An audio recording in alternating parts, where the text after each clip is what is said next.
मित्रांनो, मोह पनवेलच्या फाटीवरती एक प्रेक्षणीय बिनजोड बघायला भेटली। समोर होता टायगर आणि सम्राट आणि विपक्षी गाडी होती उसटणेकरांचा रायबा आणि खोपोलीचा राणा। एक चांगली बिनजोड झाली आणि बरेच दिवसानंतर मैदानामध्ये येऊन आपल्या राणाने गोल घेतला। चला शेटशी बोलूया। सर नमस्कार। नमस्कार। दादा नाव सांगा ना तुमचं। माझं नाव निकेश सुधाकर म्हात्रे।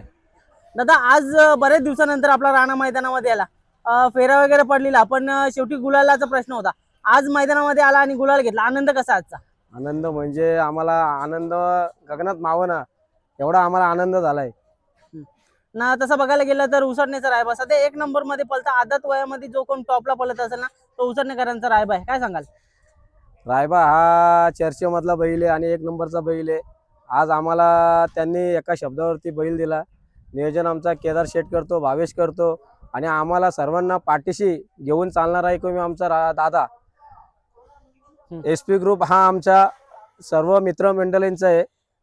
आज आम्ही जी गाडी खेळलो ही मैत्रीपूर्ण गाडी खेळलो आणि व्हॉट्सअपवर गाडी जमली होती आणि आमचा गुलाल झाला। आम्हाला आनंद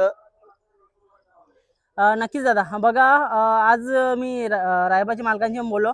कुठे ना कुठे त्यांनी पण तुम्हाला पैऱ्यासाठी विचारलेला आणि आज तुम्ही पण त्यांना पैऱ्यासाठी एक नातेसंबंध झालेले आहेत तुमचे। एक चांगला संबंध झालेला आहे। काय सांगाल? कारण का तो पण नंदी चर्चेतला आणि राणा पण आपल्या सध्या बघायला गेलं तर गेल्या वर्षीमध्ये सध्या कंटिन्यू म्हणजे गुलालात असलेला आपला राणा होता। काय सांगाल?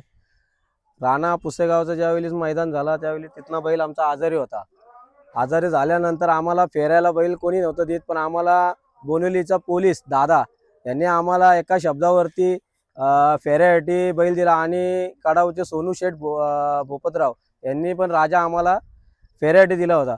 तिथून आमचा जो बैल चर्चेत आला आणि बैल आमचा जो गेल्या वर्षी ज्या सीझनला पळला होता त्या सीझनला आमचा बैल येऊन थांबलाय, रुटिंगला आलाय। त्याच्याबद्दल आम्ही बैलाचे पण खूप आभारी आहोत आणि आमच्या जो SP ग्रुपचं जो नाव करतोय त्याच्यासाठी आम्ही आयुष्यभर त्याचे कधीच आम्ही उपकार विसरू शकत नाही। बरोबर दादा। बैलाची स्थिती बघितलेली, बैलाला अक्षरशः चालता येत नव्हतं। म्हणजे अपेक्षा पण नव्हती लागलेली की बैल सुधरेल किंवा काय करेल। त्याला चालता पण येत नव्हतं, पायाला एवढी दुखापत झालेली त्याची। नक्की काय झालेली आणि कशा प्रकारे झालेली? पुसेगावचं ज्यावेळेस मैदान होतं त्यावेळेस आम्ही पुसेगावला गेलो आणि बऱ्याच 2-3 छकड्यांनी गाडी आमची पुढे राहिली। घरी येताना बैलाने जो पाय उचलला तो पूर्ण 4-5 महिने जो पाय उचलून धरला होता आणि अक्षरशः आमच्या सर्व पोरांच्या डोळ्यात पाणी होते की बैल कधी बरा होईल। बैल कमी पडला तरी चालेल पण बैल आपल्या घरी व्यवस्थित राहिला पाहिजे। पायामध्ये फॉल्ट झाला होता। डॉक्टर काय बोलले?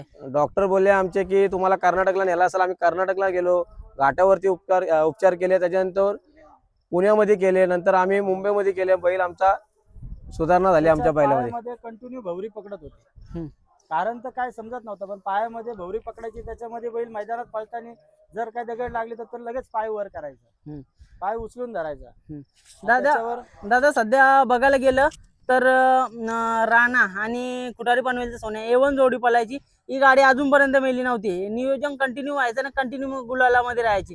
कुठेतरी बॅड लक सोन्याचे पण चालू होते ही गाडी तुटल्यापासून आणि तुमचे पण नंदीच्या पायाला कुठे ना कुठेतरी दुखापत होती। ही गाडीला स्पीड पण भारी होता। ही गाडी आता दोन्ही नंदी जोमात आल्यात, त्याच जोत्यात पळतील का? पळतील, 100% पळतील। पहिला गुलालचा सोन्या बरोबर आणि राणा आणि सोन्याचाच झाला मऊच्या फाटीवर। आम्ही फोन केला, त्यांनी बैल दिला। त्यांनी पण विचार नाही केला का बैल आज 2 महिने उभा आहे। त्यांनी फोन केला, लगेच बैल दिला आणि आपला पहिला गुलाल लगेच ह्या सीझनचा सोन्यामध्ये झाला उसटणा आपला मऊच्या फाटीवर। बरोबर दादा। बऱ्याचशा वेळेला असं होतं की बैल आजारी असल्याच्या नंतर पैरे वगैरे होत नाही, पण जे आपले जवळचे पैरेकारी आहेत ना तेच कुठेतरी समजतात। जो काल असतो ना म्हणजे दुखापतीचा, तो कुठे ना कुठेतरी बैलगाड्या क्षेत्रामध्ये बराचसा काय काय शिकून जातो। तुम्हाला काय शिकून गेलाय? आम्हाला तर खूप काही शिकलाय। आम्हाला तर कुणाचे पैरायचे पण फोन नव्हते आणि कोण मैदानात बैलाचं नाव पण नव्हतं, पण आम्ही कुणावरती नाराज नाही। ज्यांनी ज्यांनी आम्हाला फोन केले त्यांना त्यांना आमचा बैल देणार पब्लिकने पालायला। भले त्यांनी पैरे नाही दिले तरी जरी आता आपण मागून जरी कोणी नाही दिला आणि कदाचित त्यांनी फोन केला तरी आम्ही आमचा बैल त्यांच्या बरोबर झुकू। दादा पब्लिकचा बैल आहे, पब्लिकच्या बैलाला जाम डिमांड असतं मुंबई बिनजोड मध्ये। बरं, तरी पण म्हणजे तुम्ही एक दिलखुलासपणे म्हणजे जे कोणी नाकारलेले आहेत त्यांना पण पैरे देता, हे एक मोठं पण म्हणावं लागेल तुमचं। काय करणार, सर्व मैत्रीपूर्वक होतात आणि जे प्रत्येकाचे बैल असतात ते आपल्या मित्रांचेच असतात। जरी आपला बैल पब्लिकने पळत होता, पण जे आतले बैल होते फोन करायचे, आम्ही लगेच बैल द्यायचो।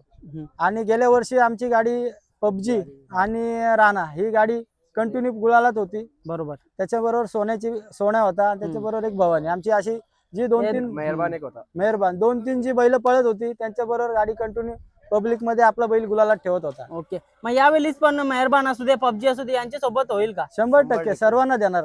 ते पण आपले मित्रच आहेत. ओके. त्यांचा फोन आला आपण बैल झोपू. नक्की शुभेच्छा दादा आजच्या गुलालासाठी. बरेच दिवसानंतर आपला राणा गुलालामध्ये बघून मला देखील आनंद झाला. असाच आनंद साजरा करीत राहा, गुलाल घेत राहा. धन्यवाद दादा. धन्यवाद.